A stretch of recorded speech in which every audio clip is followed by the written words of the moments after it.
పంచభూతలింగ ఆరాధన, నటరాజస్వామి వారి కళ్యాణోత్సవం వైభవంగా నిర్వహించుకుంటున్న ఈ శుభ సందర్భంలో ఈ కోటి దీపోత్సవ వైభవాన్ని, అలాగే పంచభూతలింగాల మహాత్మ్యాన్ని ప్రవచన రూపంలో అందించేందుకు విచ్చేశారు ప్రముఖ ఆధ్యాత్మికవేత్త డాక్టర్ ధూళిపాళ మహదేవమణి గారు.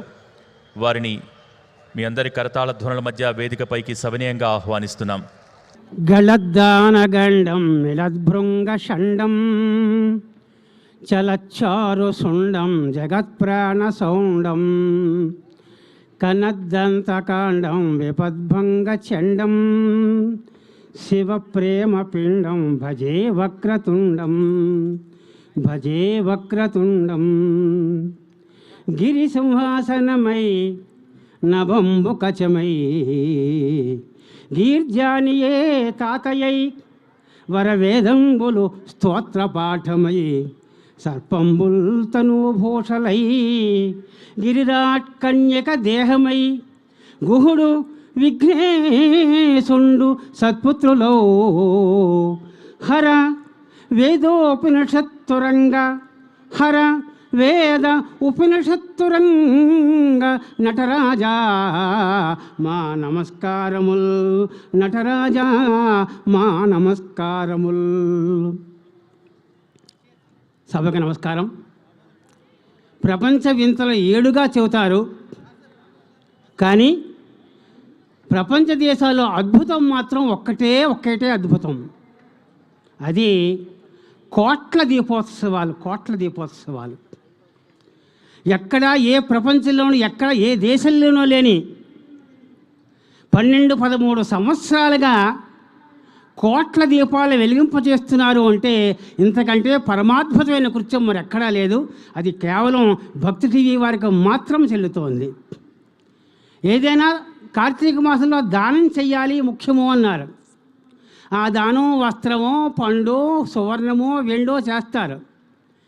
కానీ పుణ్యాలు ఎవరైనా దానం చేస్తారా? పుణ్యాలు ఇక్కడ పుణ్యాలు దానం చేస్తున్నారు.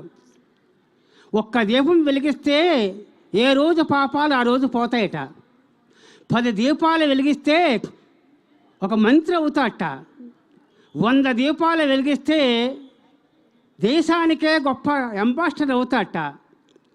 1000 దీపాలు రోజు వెలిగిస్తే ఇంద్రపదవి వస్తుందట. 1,00,000 దీపాలు వెలిగిస్తే బ్రహ్మత్వం వస్తుంటండి. కానీ కోట్ల దీపాలు వెలిగిస్తే ఏమిటయ్యా అన్నారు. సాక్షాత్తు పరమేశ్వర ఐక్యం కలుగుతుందట. వారు పరమేశ్వర ఐక్యాన్ని పొందడం కోసం మొత్తం యావత్ ప్రపంచనాన్ని ఈ కోటి దీపోత్సవాన్ని వీక్షింపజేస్తూ అందరికీ పుణ్యాలు దానం చేస్తారు మహానుభావులు. శ్రీమతి అండి శ్రీ నరేంద్ర చౌదరి గారు, రమాదేవి దంపతులు. వారికి నిజంగా ఈ భాగ్యనగరం రుణపడి ఉంది. ఈ భాగ్యనగరాన్ని అసలు చేస్తున్న భాగ్యనగరంగా చేస్తున్న ఆ పుణ్య దంపతుల్ని నేను మనసా వాచ అభినందన తెలియజేస్తున్నాను. దీపం ఉన్న వెంటనే చాలా అనేక రకాల దీపాలు పెడుతున్నారు. నేను 15 రోజులుగా వింటున్నాను. ప్రతి కార్యక్రమం మిస్ కాకుండా వింటున్నాను. దీపంలో ఒక శ్రేష్టమైన దీపం కూడా చెప్పేది కార్తీక మాసంలో ఒక్కటే చెప్పారు. అది కూడా అదేమిటయ్యా అంటే పెద్ద ఉసిరిక దీపం. పెద్ద ఉసిరికాయని పైన కొంచెం తొలిచి అందులో ఆవనయ్య ఒత్తు వేసి ఒక్క దీపం వెలిగిస్తేట పరమాత్మకి. ఒక్క దీపం వెలిగిస్తేట సంవత్సర కాలం దీపం పెట్టిన మహాపుణ్యం కలుగుతుందండి. సంవత్సర కాలం రోజు ప్రతి ఒక్కరూ ఇంట్లో దీపారాధన చెయ్యాలి. ఒకవేళ చేసినా చేయలేకపోయినా కార్తీక మాసంలో క్షీరాబ్ద ద్వాసనాడైనా కనీసం ఏదో రోజు కనీసం ఒక్క పెద్ద ఉసిరికాయ దీపం పెడితేట మీరు సంవత్సర కాలం దీపం పెట్ట మహాపుణ్యం పొందుతారట. సమస్త పాపాలు పటాపంచన అవుతాయట. అటువంటి కార్తీక దీప ప్రాశస్త్యాన్ని చెబుతూ కార్తీక మాసంలో 5 కృత్యాలు తప్పకుండా చేయమన్నారు. కార్తికే మాసి సంప్రాప్తే పంచకృత్యాని మానవై దీపం దానం చ స్నానం చ శివకేశార్చనం తథా శివకేశవార్చనం. ఇంకా 5వది ఏమిటయ్యా అంటే ధాత్రీ ఛాయాం సమాశ్రిత్య వనభోజనమాచరేత్ అన్నారు. ధాత్రి యొక్క మొదట్లో కూర్చుని అందరూ కార్తీక మాసం ఒక్కసారిని భోజనం చేస్తేట సంవత్సరం కాలం భోజన దోషం పోతుందిటండి. మనం రోజు తినే తిండిలో ఎన్నో దోషాలు ఉంటాయి. ఆ దోషాలన్నీ పోవాలంటే కార్తీక మాసంలో ఆమలకి వృక్షానికి అంత ప్రాశస్త్యం చెప్పారు. ఆమలకంటే ఒక్క దీపానికి అంత విలువను ఎప్పుడైతే చెప్పామో, అసలు ఆమలిక వృక్షం పుట్టుకే చాలా చిత్రమైన పుట్టుక. అదేమిటయ్యా అంటే దాని పేరు ధాత్రి అన్నారు.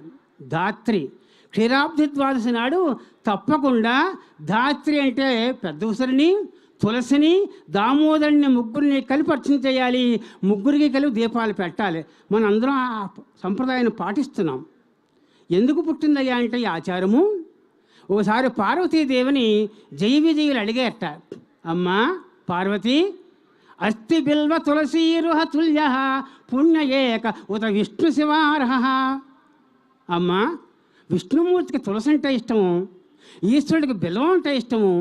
ఇద్దరికి ఇష్టమైన కామంద్రవ్యం ఏదైనా ఉందా అని అడిగింట. అంతేకాదు పరమ పవిత్రం కావాలి, ఇద్దరికి పనికి రావాలి, అటువంటిది ఏదైనా ఉందా అని అడిగింట. అప్పుడు పార్వతి చెప్పింది, పుణ్యయేక ఉత విష్ణు శివార్హ నామత ఆమలక ఇచ్చవి సఖ్యవు. దాని పేరు ఆమలకము అంటారట. ఎందుకయ్యా దానికి ఆ పేరు వచ్చింది అంటే, ఒకసారి పార్వతీదేవి విష్ణుమూర్తి కోసం తపస్సు చేసిందిట, లక్ష్మీదేవి ఈశ్వరుడు కోసం తపస్సు చేసింట. ఈవిడేమో తులసవనంలో చేసింట, ఆవిడ మారేడవనంలో తపస్సు చేసింట. ఆ తపస్సు చేస్తుంటే ఆ భక్తి పరవశించేసి వాళ్ళు కళ్ళు చెమర్చేయట. కళ్ళు చెమర్చినప్పుడు కంటి నీటి బొట్టులు ఒక్కొక్కటి కింద పడ్డాయట. ఆ కింద పడిన వెంటనే ఈ భూమి పులకరించిపోయిందట. పులకరించి ఆ నీటి బొట్టుకి వృక్షం లేచింట. ఆ వృక్షము పెద్ద ఉసిరి చెట్టు. దీన్ని ఆమలకి అన్నారు. అమల అంటే నిర్మలమైన, కమ్ అంటే నీటి చుక్క, కంటి నీటి చుక్క. నిర్మలమైన కంటినీటి చుక్క నేల మీద పడ్డ మూలంగా మొలిచిన మొక్క కనుక దాన్ని ఆమలక వృక్షము అన్నారు. అటువంటి ఆమలక వృక్షం యొక్క ఆకులు కూడా పరమేశ్వరుడికి, విష్ణుమూర్తికి పూజ చేయొచ్చుట. ఆకులు కూడా దానికి పుష్పాలలో కాయలతో పూజ చేయొచ్చుట.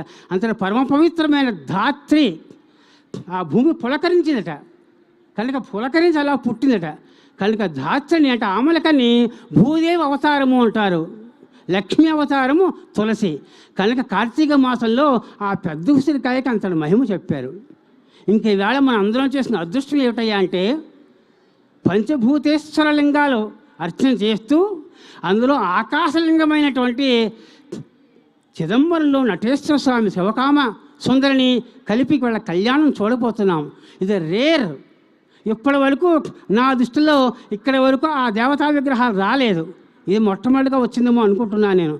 ఎంత అదృష్టమయ్యా అంటే మనం అక్కడికి వెళ్ళి చూసినా చూడలేకపోయినా అది చిదంబర రహస్యము అన్నారు. ఈ ప్రపంచంలో ఒక గొప్ప రహస్యం ఏమిటి అంటే చిదంబర రహస్యం పేరుంది. చిత్ అంబరం. చిత్ అంటే జ్ఞానము అర్థం, చిత్ అంటే మనస్సు అర్థం, అంబరం అంటే వస్త్రము అర్థం, అంబరం అంటే ఆకాశము అర్థం. ఆయన దిగంబరుడే కాదు, చిదంబరుడు కూడా. ఆయన దేహము జ్ఞానమయమైన దేహం అంతా జ్ఞానం అన్నమాట. జ్ఞానమయమైన దేహం కనుక ఆయన చిత్త అంబరహ, జ్ఞానమే వస్త్రముగా కలవాడు కనుక ఆయన చిదంబరేశ్వరుడు అన్నారు.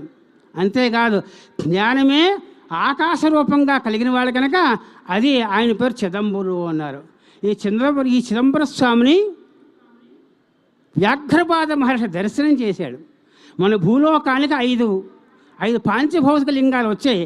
కాళహస్తిలో వాయులింగము, జంబుకేశ్వరంలో జలలింగము, కంచిలో భూలింగం అంటే సైకిత లింగము, ఇలా అరుణేశ్వరంలో అగ్నిలింగము, ఇక్కడ ఆకాశలింగము అన్నారు. అది చిదంబర రహస్యం. ఎన్ని రహస్యాలు ఉన్నాయో ఈ గుడిలో, ఆ దేవుళ్ళలో. ఏమిటి చిదంబర రహస్యం అంటే, అక్కడ 3 మూర్తులు ఉంటాయి చిదంబరంలో. ఎదురుకుండా గుడిలో ప్రవేశించిన వెంటనే నటరాజస్వామి దర్శనం అవుతుంది. ఆ నటరాజు నాట్యం చేస్తున్న భంగిమది. అది ఆకాశతత్వానికి ప్రత్యేక. కనుక ఆకాశలింగానికి స్వరూపం. అది సగుణము. ఒక ప్రక్కని స్వామివారి యొక్క నిర్గుణ తేజపుంజమైనటువంటి స్ఫటికలింగం ఉంటుంది. స్ఫటికలింగం ఇది సగుణమా అంటే సగుణమే, నిర్గుణమా అంటే నిర్గుణమే. కనుక నిర్గుణము సగుణము రెండూ కలుపున్న ఒక మూర్తి ఒక ప్రక్కన ఉంటుంది. ఇదిగో ఇంకో ప్రక్క మూర్తే ఇది రహస్యం. అదేమిటయ్యా అంటే అక్కడ బంగారపు బిల్వదళాల మాల కనపడుతుంది, అంతే, అదొక్కటే కనపడుతుంది. అది కూడా తెర అడ్డు వేసి ఉంటుంది. ఆ తెర వెనకాల స్పష్టంగా కనబడుతుంది. అర్చక స్వామి అనుగ్రహం ఉంటే కొంచెం పక్కకు తొలగిస్తారు, మనం ఆ లింగాన్ని చూడగలుగుతాం. లింగం ఏమి ఉండదు, ఆకాశరూప తత్వం, శూన్యం అనమాట.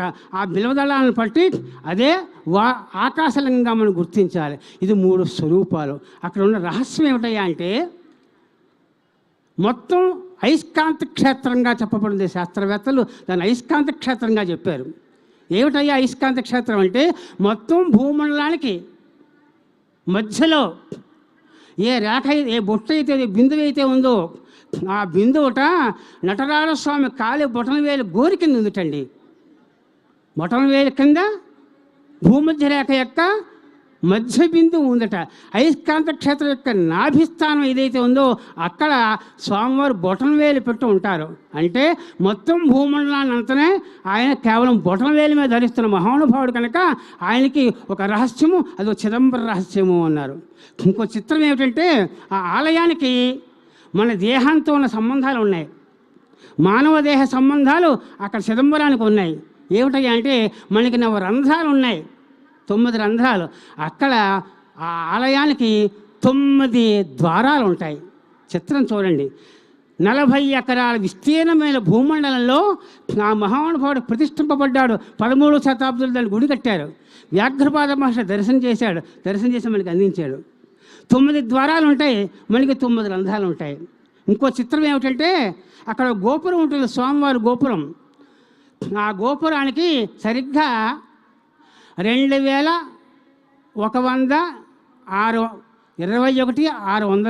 21,600 బంగారపు రేకులతో కప్పి ఉంటుంది ఆ గోపురం. 21,600 బంగారపు రేకులతోటి కప్పి ఉంటుంది ఆ గోపురం. ఏమిటి రహస్యం? మన దేహంలో నిరంతరము ఉచ్ఛ్వాస నిశ్వాసలు 21,600 సార్లు ఉచ్ఛ్వాస నిశ్వాసలు విడుస్తాం. అంటే మన దేహానికి ఏదో మూలాధారమో అదిగో అక్కడ గుడి రూపంగా ఉంది, అక్కడ పెద్ద గోపురం రూపంగా ఉంది. ఆ గోపురంలోంచే వచ్చింది ఈ భౌతిక దేహం. ఇంకో చిత్రం ఏమిటంటే దానికి 72,000 బంగారపు మేకులు తాపడం చేశారు. రేకులు బిగించాలి కదా, ఆ రేకుల్ని 72,000 బంగారపు మేకులతో తాపడం చేశారు. ఏమిటి రహస్యం అన్నారు? మన దేహంలో 72,000 నాడులు ఉన్నాయి. ఆ నాడులే అక్కడ మేకులుగా సంకేతం. అక్కడి నుంచి వచ్చింది మనకి దేహం తాలూకు లోపల రహస్యాలన్నీ కూడా. అంతేకాదు మన దేహానికి ఎడమవైపున గుండెకాయ ఉంటుంది. ఆ స్వామి ఎడమవైపుని శివకామసుందరి ఉంటుంది. ఆ తల్లే ఆయన గుండెకాయ అనమాట. ఆ తల్లి లేకపోతే ఆయన లేరు, ఈ గుండె లేకపోతే మనం లేము.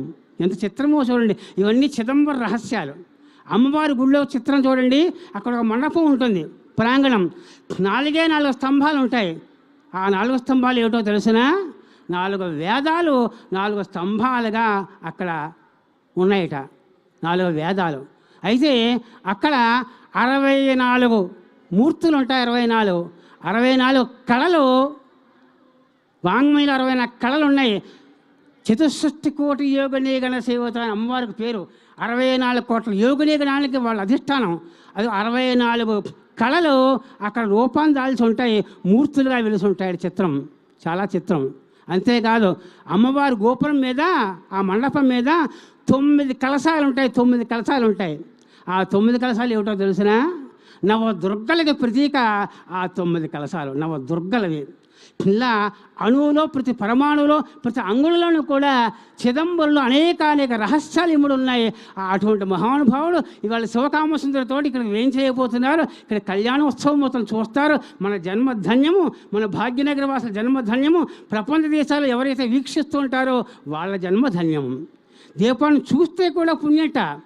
దీపాన్ని వెలిగించకపోయినా దీపాలను చూసి అబ్బాయి ఎంత బాగా వెలిగిస్తున్నారు, ఎంత గొప్ప ఉత్సవాన్ని చేస్తున్నారు అని కనుక మనం సంతోషపడితేట ఇంట్లో కూర్చుని టీవీ ముందు కూర్చుని అబ్బాయి ఎంత బాగా నిర్వహణ చేస్తున్నారు అనుకుంటే చాలట మనకు కూడా పుణ్యం వస్తుంటండి. కార్తికేయ మాస సంప్రాప్తే దీపం దృష్ట్వా